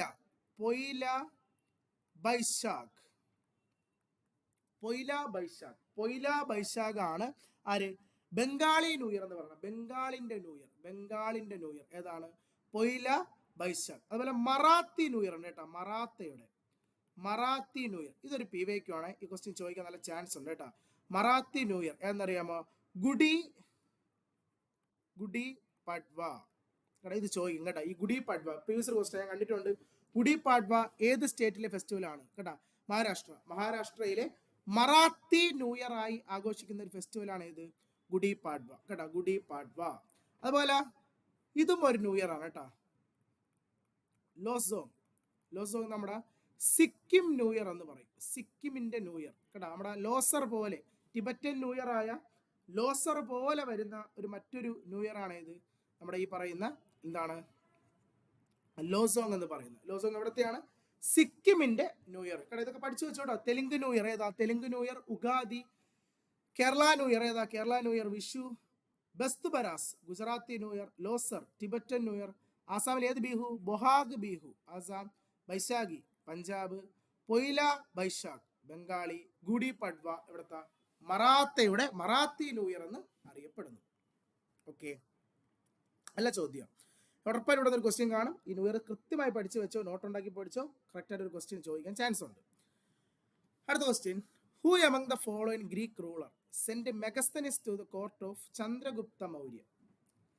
നമ്മുടെ ചന്ദ്രഗുപ്ത മൗര്യയുടെ കോർട്ട് വിസിറ്റ് ചെയ്ത ഒരു ഗ്രീക്ക് അംബാസിഡർ അല്ലേ, ഫസ്റ്റ് ഗ്രീക്ക് അംബാസിഡർ, ഇന്ത്യ സന്ദർശിക്കുന്ന ആദ്യത്തെ ഗ്രീക്ക് അംബാസിഡർ ആണ് ആര്? ഈ മെഗസ്തനിസ് അല്ലേ. മെഗസ്തനിസ് ഏത് രാജാവിന്റെ കോർട്ടാ സന്ദർശിച്ചെന്ന് ചോദിച്ചാൽ വിസിറ്റഡ് മൗര്യയിലെ ചന്ദ്രഗുപ്ത മൗര്യയുടെ കോർട്ടാണ് വിസിറ്റ് ചെയ്തത്. നമ്മുടെ ചോദ്യം, പുള്ളിക്കാരനെ അങ്ങോട്ടേക്ക് അയച്ചത് ആരാണ്? അത് സെലൂക്കസ് നിക്കേറ്റർ ആണ് അല്ലേ. നമ്മൾ മൗര്യ ഡൈനാസ്റ്റി പഠിക്കുന്നുണ്ട് അല്ലേ. മെഗസ്തനിസിനെ ചന്ദ്രഗുപ്ത മൗര്യയുടെ കോർട്ടിലേക്ക് അയച്ചത് ആരാണ്? സെലൂക്കസ് നിക്കേറ്റർ ആണ്. സെലൂക്കസ് നിക്കേറ്റർ ആണ് നമ്മുടെ മെഗസ്തനിസിനെ ആരുടെ കോർട്ടിലേക്ക്? ചന്ദ്രഗുപ്ത മൗര്യയുടെ കോർട്ടിലേക്ക് അയക്കുന്നത് അല്ലേ. അതുപോലെ ഈ മെഗസ്തനിസ് ഈ മൗര്യ സാമ്രാജ്യത്തിന്റെ ചരിത്രത്തെ പറ്റി എഴുതിയ ഒരു ബുക്ക് ഉണ്ടല്ലേ, ആണ് ഏത്? ഇൻഡിക്ക എന്ന് പറയുന്ന ബുക്ക്. ചോദിക്കുന്ന ഒരു ക്വസ്റ്റ്യൻ ആയിട്ടാ, Indica. Who is the author of Indica? ആര്? മെഗസ്തനിസ് കേട്ടാ. അപ്പൊ ഈ ഇൻഡിക്കയിൽ ഡൈനാസ്റ്റിയെ പറ്റിയാ പറഞ്ഞ? ചന്ദ്രഗുപ്ത മൗര്യയുടെ മൗര്യ ഡൈനാസ്റ്റിയെ പറ്റിയാണ്. അപ്പൊ ഈ ബുക്കിൽ പറയുന്നുണ്ട് അന്നത്തെ മൗര്യ ഡൈനാസ്റ്റിയിലെ ക്ലാസ്, അതായത് സൊസൈറ്റിയെ 4 ക്ലാസ്സായി എന്ത് ചെയ്തിട്ടുണ്ട്? തിരിച്ചിട്ടുണ്ടെന്ന് പറയുന്നുണ്ട് കേട്ടാ. സോറി 7, 4 അല്ല 7 കേട്ടാ.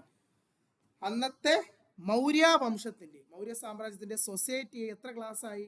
7 ക്ലാസ്, 7 ഡിവിഷനായി എന്ത് ചെയ്തിട്ടുണ്ട്? തിരിച്ചിട്ടുണ്ടായിരുന്നു. എന്തിനെ? സൊസൈറ്റിയെ. അതുപോലെ തന്നെ ഈ ഇൻഡിക്ക മൗര്യ പറ്റി പറയുമ്പോൾ മൗര്യയുടെ ക്യാപിറ്റലിനെ പറ്റി പറയുമല്ലോ. ക്യാപിറ്റൽ ഏതാ? പാടലീപുത്ര അല്ലെ. മൗര്യന്മാരുടെ ക്യാപിറ്റൽ ഏതാണ്? പാടലീപുത്രയാണ് അല്ലേ. ഈ പാടലീപുത്രയ്ക്ക് 64 ഗേറ്റുകളും 570 ടവർ ഉണ്ടെന്നാണ് പറയുന്നത്. ഇത് കഴിഞ്ഞ GDയുടെ ചോദ്യമാണ്. കഴിഞ്ഞ ഈ വർഷം 2024 GDക്ക് ചോദിച്ചതാണ്. പാടലീപുത്രയ്ക്ക് എത്ര ഗേറ്റുകളാണ് ഉള്ളത്? 64 ഗേറ്റ്. 64 ഗേറ്റും 570 ടവറുകളുമാണ് പാടലീപുത്രയ്ക്ക് ആ കാലഘട്ടത്തിൽ ഉണ്ടായിരുന്നത് കേട്ടോ. അതൊരു ഇമ്പോർട്ടൻറ്റ് ക്വസ്റ്റ്യൻ ആണ് കേട്ടോ. പാടലീപുത്രയ്ക്ക് എത്ര ഗേറ്റ്, എത്ര ടവർ? 64 ഗേറ്റ്, 570 ടവറുകളാണ് ഉണ്ടായിരുന്നത് കേട്ടോ. അത് ഏത് ബുക്കിലാണ് പരാമർശിക്കണ? മെഗസ്തനിസിന്റെ ഇൻഡിക്കയിലാണ്. മെഗസ്തനിസിന്റെ ഏത് ബുക്കിലാണ്? ഇൻഡിക്ക. ആ മെഗസ്തനിസിനെ ഇന്ത്യയിലേക്ക് പറഞ്ഞയച്ചത് ആരാ? സെലൂക്കസ് നിക്കേറ്റർ ആണ്. അത് ആരുടെ കോർട്ടിലേക്ക് അയച്ചത്? ചന്ദ്രഗുപ്ത മൗര്യയുടെ കോർട്ടിലേക്കാണ് അയച്ചത്. ഓക്കെ, ഇതിനടുത്ത സ്റ്റെപ്പ് പോയാലോ. അടുത്ത ചോദ്യം, which university was first established in 1857? നമ്മുടെ ഇന്ത്യയിൽ 1857 എസ്റ്റാബ്ലിഷ് ചെയ്ത യൂണിവേഴ്സിറ്റി ഏത്? നമ്മുടെ ഇന്ത്യയിൽ 1857 നമ്മുടെ ആദ്യത്തെ യൂണിവേഴ്സിറ്റികൾ നിലവിൽ വരുന്നത്. ഏതൊക്കെയാ? Calcutta university, 2 Bombay university, then മൂന്നാമത്തത് മദ്രാസ് യൂണിവേഴ്സിറ്റി അല്ലേ. ഇത് 3 വന്ന വർഷം 1857. 1857 ഈ 3 യൂണിവേഴ്സിറ്റി വന്നത്. സോ നമ്മുടെ ഓപ്ഷനിൽ ബോംബെ മാത്രമേ ഉള്ളൂ. സോ ആൻസർ ഓപ്ഷൻ ബി ആണല്ലേ. കാരണം ബാക്കി 3 ആ സമയത്തല്ല വന്നത് അല്ലേ. സോ ആദ്യം വന്നത് കൽക്കട്ട, ബോംബെ, മദ്രാസ്. 3 വന്ന വർഷം ഏതാ? 1857. ആരാ ഈ സമയത്ത് ഇന്ത്യയുടെ വൈസ്രോയി അല്ലെങ്കിൽ ഗവർണർ ജനറൽ? ഇന്ത്യയുടെ 1857 ഗവർണർ ജനറൽ ആരുടെ ആ സമയത്ത് ഗവർണർ ജനറൽ? ഏത് ഗവർണർ ജനറൽ സമയത്താണ് ഇന്ത്യയിൽ യൂണിവേഴ്സിറ്റി സ്ഥാപിച്ചതെന്ന് അറിയോ? ലോർഡ് കാനിങ് പ്രഭു. കാനിങ് പ്രഭുവിന്റെ സമയത്താണ് ഇന്ത്യയിൽ എന്ത് സ്ഥാപിക്കുന്നത്? യൂണിവേഴ്സിറ്റികൾ സ്ഥാപിക്കുന്നത്. ഇന്ത്യയിലെ ഫസ്റ്റ് യൂണിവേഴ്സിറ്റി കൽക്കട്ട യൂണിവേഴ്സിറ്റി ആണ്. അത് കഴിഞ്ഞ് ബോംബെ, അത് കഴിഞ്ഞ് മദ്രാസ്. ഇത് 3 വന്ന വർഷം 1857. ആ സമയത്ത് ആരാണ് ഗവർണർ ജനറൽ എന്ന് ചോദിച്ചാൽ ആരാ ഗവർണർ ജനറൽ? നമ്മുടെ ലോർഡ് കാനിങ് ആയിരുന്നു ആ സമയത്ത് ഗവർണർ ജനറൽ. നല്ല ചോദ്യം കേട്ടോ. ഇതോർത്ത് വെച്ചോ, ലോർഡ് കാനിങ്ങിന് ചോദിക്കാൻ ചാൻസ് ഉള്ള ഒരു ക്വസ്റ്റ്യൻ ആണ് കേട്ടോ. അടുത്ത ചോദ്യം പോയല്ലോ. അടുത്ത ചോദ്യം, who was the founder of Sunga dynasty? Sunga വംശത്തിന്റെ സ്ഥാപകൻ ആര്?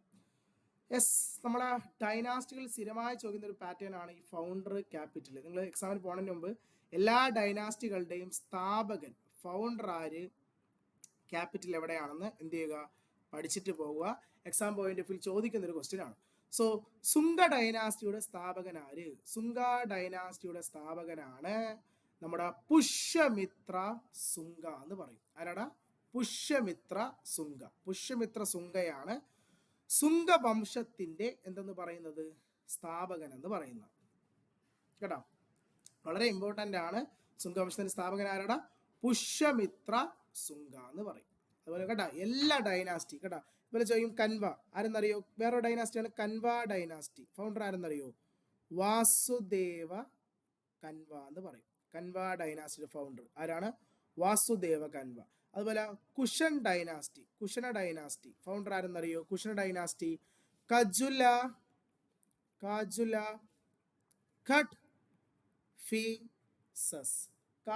കട്ഫീസസ് ആണ് കുശല വംശത്തിന്റെ, കുഷൻ ഡൈനാസ്റ്റിയുടെ എന്താണ്? സ്ഥാപകൻ. അതുപോലെ who was the founder of Satavahana dynasty? ചോദിക്കുന്ന ഒരു ചോദ്യമാണ്. ശതവാഹന വംശത്തിന്റെ സ്ഥാപകൻ സിമുഗയാണ് ശതവാഹന ഡൈനാസ്റ്റിയുടെ ഫൗണ്ടർ. ശതവാഹന വംശത്തിന്റെ സ്ഥാപകൻ ആരാണ്? സിമുഗ. അതുപോലെ കഴിഞ്ഞ 2 GD എക്സാമിന് ചോദിച്ചൊരു ചോദ്യമാണ്, who was the founder of who was founder of Vakataka dynasty? കഴിഞ്ഞ 2 എക്സാമിന് ചോദിച്ച ഒരു ക്വസ്റ്റ്യൻ ആണ് കേട്ടോ. വാഗടക വംശത്തിന്റെ സ്ഥാപകൻ ആര്? വാഗടക വംശത്തിന്റെ സ്ഥാപകനാണ് വിന്ധ്യ ശക്തി കേട്ടോ. ചിലപ്പോൾ ഈ വർഷം വീണ്ടും ഇത് ചോദിക്കാൻ ചാൻസ് ഉണ്ട് കേട്ടോ, ഓർത്ത് വയ്ക്കുക. വാഗടക ഡൈനാസ്റ്റിയുടെ സ്ഥാപകൻ, the founder of Vakataka dynasty ആരാണ്? വിന്ധ്യ ശക്തി. വിന്ധ്യ ശക്തിയാണ് വാഗടക ഡൈനാസ്റ്റിയുടെ സ്ഥാപകൻ എന്ന് പറയുന്നത്. അതുപോലെ who was the founder of Rashtrakuta? Rashtrakuta ഡൈനാസ്റ്റിയുടെ സ്ഥാപകൻ ആര്? അതും ചോദിക്കാൻ ചാൻസ് ഒരു പേരാണ് ദന്തി ദുർഗ. ആരാടാ? ദന്തി ദുർഗ.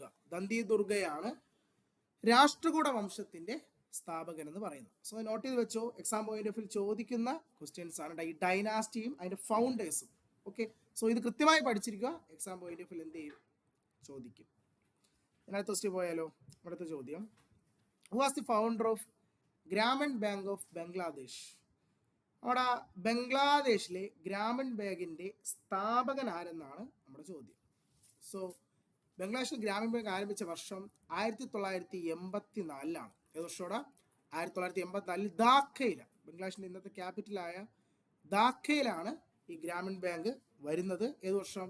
1984 ഗ്രാമീൺ ബാങ്ക് സ്ഥാപിച്ചത്. ആരാ സ്ഥാപിച്ചതെന്ന് അറിയോ?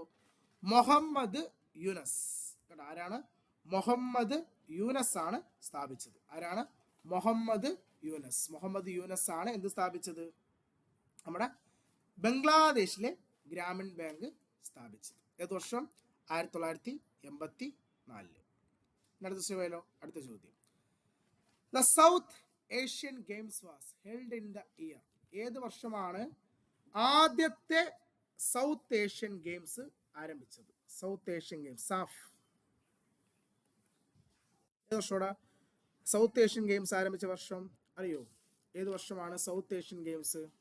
1984. നോട്ട് ചെയ്തോ കേട്ടോ, 1984. അതും ഫസ്റ്റ് നടന്ന എവിടെ അറിയോ? നമ്മുടെ കാത്മണ്ഡു. അതൊരിക്കൽ ചോദിച്ചിട്ടുണ്ട് കേട്ടോ, എവിടെ വെച്ചാണ് ആദ്യത്തെ സൗത്ത് ഏഷ്യൻ ഗെയിംസ് നടന്നത്? ആദ്യത്തെ സൗത്ത് ഏഷ്യൻ ഗെയിംസ് നടന്ന സ്ഥലം കാത്മണ്ഡുവിലാണ്. ഏത് വർഷം?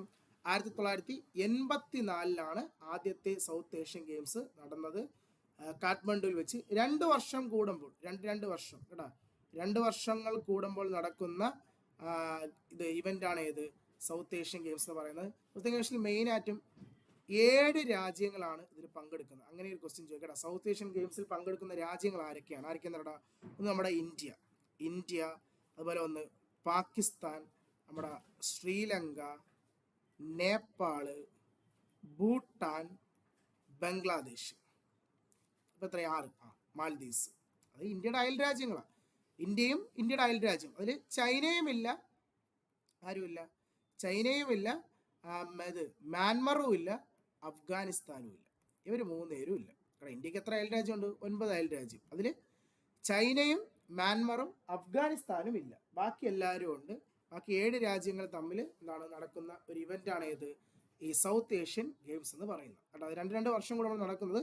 1984 ഫസ്റ്റ് ഇവന്റ് നടന്നത്. എവിടെ വെച്ചാൽ ഫസ്റ്റ് ഇവന്റ് നടന്നത് ചോദിച്ചിട്ടുണ്ട്. ഫസ്റ്റ് ഇവന്റ് എവിടെ വെച്ചാൽ നടന്നത്? എവിടെയാ? നേപ്പാളിലെ കാഠ്മണ്ഡുവിൽ വെച്ചാണ് നടന്നത്. ഓക്കെ, ദെൻ അടുത്ത ദിവസത്തിലോട്ട് പോയാലോ? നമ്മുടെ അടുത്ത ചോദ്യം, the horizontal row of squares in chess are called dash? Chess ബോർഡിൽ ഹൊറിസോണ്ടൽ റോകളെ വിളിക്കുന്ന പേരെന്താണ്?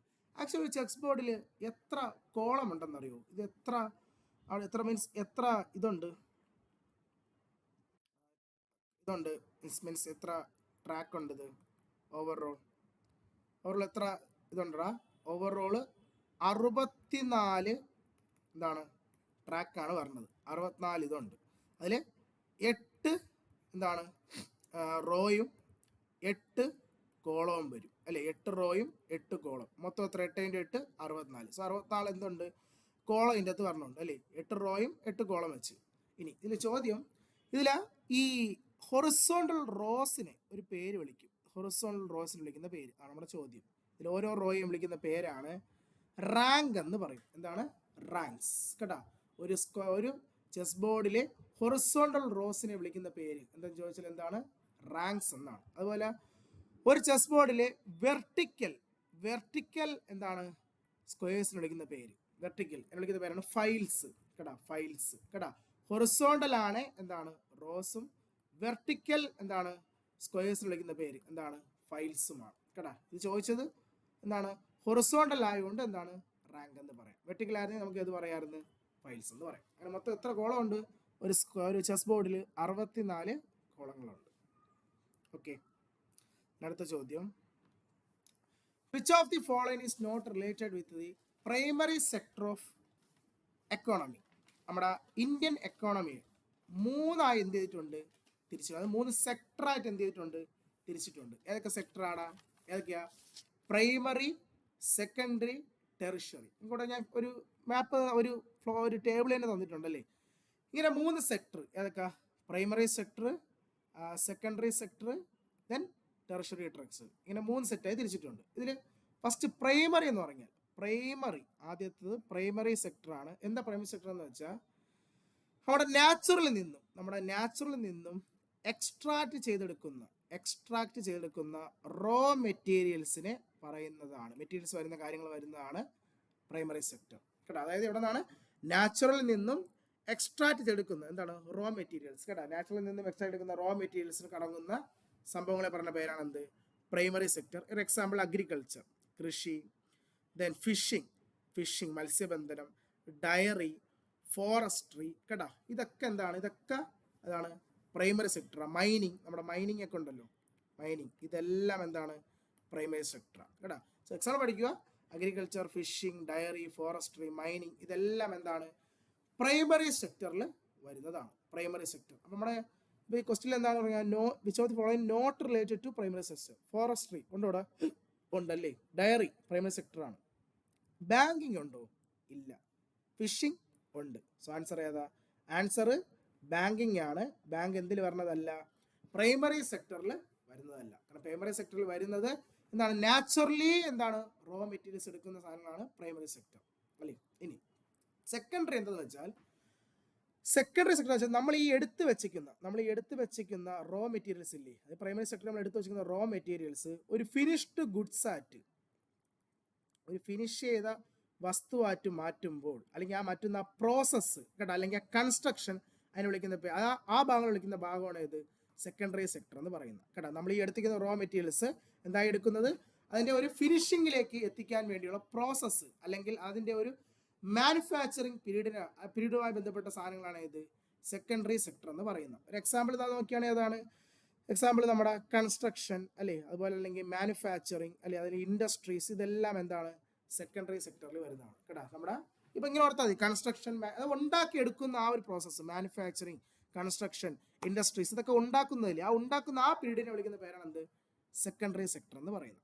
ഇനി മൂന്നാമത്തെ ടെറിഷറി സ്ട്രക്ചർ എന്താന്ന് ചോദിച്ചാൽ നമ്മുടെ ജനങ്ങൾക്ക്, പീപ്പിൾസിനും അതുപോലുള്ള ബിസിനസ് മേഖലകൾക്കും സർവീസ് പ്രൊവൈഡ് ചെയ്യുന്ന എന്താണ് സെക്ടറിനെ വിളിക്കുന്ന പേരാണ് ടെറിഷറി സെക്ടർ എന്ന് പറയുന്നത് കേട്ടോ. എന്താണ് ജനങ്ങൾക്കും ബിസിനസ് ആവശ്യങ്ങൾക്കും സർവീസ് പ്രൊവൈഡറായിട്ട് വരുന്ന സെക്ടറിനെ വിളിക്കുന്ന പേരാണ് എന്ത് ടെറിഷറി സെക്ടർ. എക്സാമ്പിൾ പറഞ്ഞാൽ എന്താണ് ട്രാൻസ്പോർട്ടേഷൻ അല്ലേ. നമ്മുടെ ട്രാൻസ്പോർട്ടേഷൻ എന്തിൻ്റെ ഭാഗമാണ്? ഒരു സർവീസ് പ്രൊവൈഡർ അല്ലേ. സോ ഏതാണ് ടെറിഷറി സെക്ടർ. നമ്മുടെ കമ്മ്യൂണിക്കേഷൻ ഉണ്ടല്ലോ, ടെലികമ്മ്യൂണിക്കേഷൻ ഏതാണ്? ഒരു സർവീസ് പ്രൊവൈഡർ ആണ്. ബാങ്കിങ്, ഇപ്പോൾ ഈ ഓപ്ഷനിലെ ബാങ്കിങ് എന്താ ഒരു സർവീസ് പ്രൊവൈഡർ ആണ്. സോ ഏത് സെക്ഷനാണ്? നമ്മുടെ ടെറിഷറി സെക്ടറിലാണ് വരുന്നത് കേട്ടോ. ട്രാൻസ്പോർട്ടേഷൻ, കമ്മ്യൂണിക്കേഷൻ, ബാങ്കിങ്, ടൂറിസം ഇതൊക്കെ എന്താണ് ടെറിഷറി സെക്ടറിന്റെ ഭാഗമായി വരുന്നതാണ്. സോ ഇങ്ങനത്തെ ഒരു ക്വസ്റ്റ്യൻ ചോദിക്കും. ഈ എക്സാമ്പിൾ കൃത്യമായി പഠിച്ചു വെച്ചാൽ മതി. പ്രൈമറി ആണ് നാച്ചുറലി കിട്ടുന്ന സാധനങ്ങൾ. നാച്ചുറലി ആകുമ്പോൾ കൃഷി, മത്സ്യബന്ധനം, ഫിഷിംഗ്, മൈനിങ്, ഫോറസ്ട്രി, ഇതൊക്കെയാണ് പ്രൈമറി. ദെൻ അതിന്റെ കൺസ്ട്രക്ഷൻ അല്ലെങ്കിൽ അതിന്റെ പ്രോസസ്സിംഗുമായി ബന്ധപ്പെട്ട സെക്ടറാണ് ഏത് സെക്കൻഡറി സെക്ടർ. ദെൻ അതിന്റെ സർവീസ് പ്രൊവൈഡറായി വരുന്ന സെക്ഷനാണ് ഏത് ടെറിഷറി സെക്ടർ എന്ന് പറയുന്നത്. ഓക്കെ, നല്ലൊരു ചോദ്യമാണ്. സോ ഇതിന്റെ ആൻസർ ഏതാ? ബാങ്കിങ്. ഓക്കെ, സോ നമ്മളിപ്പം ഈ ഒരു സെറ്റിൽ 25 ക്വസ്റ്റ്യൻസ് നമ്മൾ എന്ത് ചെയ്തിട്ടുള്ളത് എടുത്തിട്ടുള്ളത് അല്ലേ. അതും 2022 GD എക്സാമിന് ചോദിച്ചിട്ടുള്ള 22 ക്വസ്റ്റ്യൻസ് ആണ് ഞാനിവിടെ എടുത്തിട്ടുള്ളത്. ദെൻ നമുക്ക് ഇനി വരുന്ന ദിവസങ്ങളിലും ഇതേപോലുള്ള മിക്സഡ് വെർഷൻ ക്വസ്റ്റ്യൻസുമായിട്ട് ഞാൻ എന്ത് ചെയ്യാണ് നിങ്ങൾക്ക് മുന്നിൽ എത്തുന്നതാണ്. കൃത്യമായും ഇത് നിങ്ങൾ കൃത്യമായി ഫോളോ ചെയ്ത് പോകുക. ഈ വരുന്ന 2025 അതായത് നമ്മുടെ അടുത്ത മാസം വരുന്ന നമ്മുടെ GD എക്സാമിന് ഉറപ്പായിട്ടും മിനിമം നിങ്ങൾക്ക് എല്ലാവർക്കും ഇവിടെ നിന്നും ഒരു 5 ക്വസ്റ്റ്യൻ ഈ PVQ സീരീസിൽ നിന്നും ഉറപ്പായും അതുമായി റിലേറ്റ് ചെയ്ത് വരുന്ന മിനിമം ഒരു 5 ക്വസ്റ്റ്യൻ, മാക്സിമം 10 ക്വസ്റ്റ്യൻ വരെയൊക്കെ പോകാം. മിനിമം എന്താണ് ഒരാൾക്ക് ഒരു 5 ക്വസ്റ്റ്യൻ എവിടെ നിന്ന് കിട്ടും? ഈ ഞാൻ ചെയ്തേക്കുന്ന വീഡിയോകളിൽ നിന്നും ഒരു ക്വസ്റ്റ്യൻ കേട്ടോ. അതും നമ്മൾ ആ ചെയ്തേക്കുന്ന ക്വസ്റ്റ്യനോ അതുമായി ബന്ധപ്പെട്ട് പറഞ്ഞ കാര്യമോ അല്ലെങ്കിൽ ആ ടോപ്പിക്കുമായി ബന്ധപ്പെട്ട് എന്ത് കിട്ടും? ഓരോ ക്വസ്റ്റ്യൻ വെച്ച് കിട്ടുന്നതാണ്. ഓക്കെ, നിങ്ങൾ എന്ത് ചെയ്യുക? അപ്പോൾ കൃത്യമായും ക്ലാസ് കാണുക. ഓക്കെ, സോ അടുത്ത ക്ലാസ് ഞാൻ വീണ്ടും വരാം. Okay, thank you.